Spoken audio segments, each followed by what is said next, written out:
TBP news, आवाज तुमचा, साथ आमची। बहुजनांच्या वेदनांना साहित्यातून वाचा फोडणारे आणि कष्टकऱ्यांच्या हक्कासाठी झगडणारे लोकशाहीर अण्णाभाऊ साठे यांची जयंती दौंड तालुक्यातील यवत गावात लोकशाहीर अण्णाभाऊ साठे जयंती उत्सव समिती यवत यांच्या वतीने मोठ्या उत्साहात साजरी करण्यात आली। सकाळी यवत पोलीस स्टेशनचे सहाय्यक पोलीस निरीक्षक श्री माने साहेब यांच्या शुभ हस्ते लोकशाहीर अण्णाभाऊ साठे यांच्या प्रतिमेस पुष्पहार अर्पण करण्यात आले। यावेळी उपस्थित मान्यवर यवत ग्रामचे विद्यमान ग्रामपंचायत सरपंच समीर नाना दोरगे, ग्रामपंचायत सदस्य रमेश यादव, उद्योजक संदीप दोरगे, झोपडपट्टी सुरक्षा दल पुणे जिल्हाध्यक्ष दत्ता डाडर, मातंग नवनिर्माण सेनेचे काळूराम शेंडगे आदी मान्यवर उपस्थित होते। यावेळी सायंकाळी लक्ष्मण मांढरे यांचं अण्णाभाऊ साठे यांच्या जीवनपटावर व्याख्यान आयोजित केले होते। माजी आमदार रमेशप्पा थोरात यांच्या शुभ हस्ते लोकशाहीर अण्णाभाऊ साठे यांच्या प्रतिमेस पुष्पहार अर्पण करून भव्य मिरवणूक काढण्यात आली।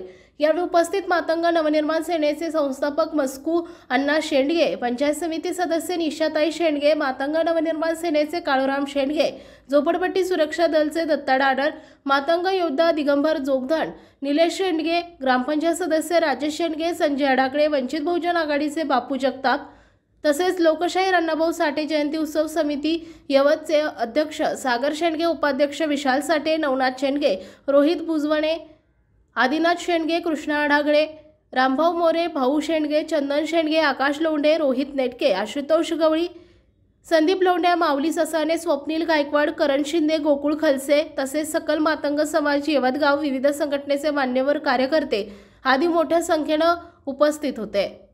प्रतिनिधी सिद्धार्थ भालेराव। आपल्या भागातील महत्त्वाच्या आणि ताज्या बातम्या पाहण्यासाठी आजच TBP न्यूज चॅनलला YouTube वर सबस्क्राइब करा आणि बेल आयकॉन प्रेस करा।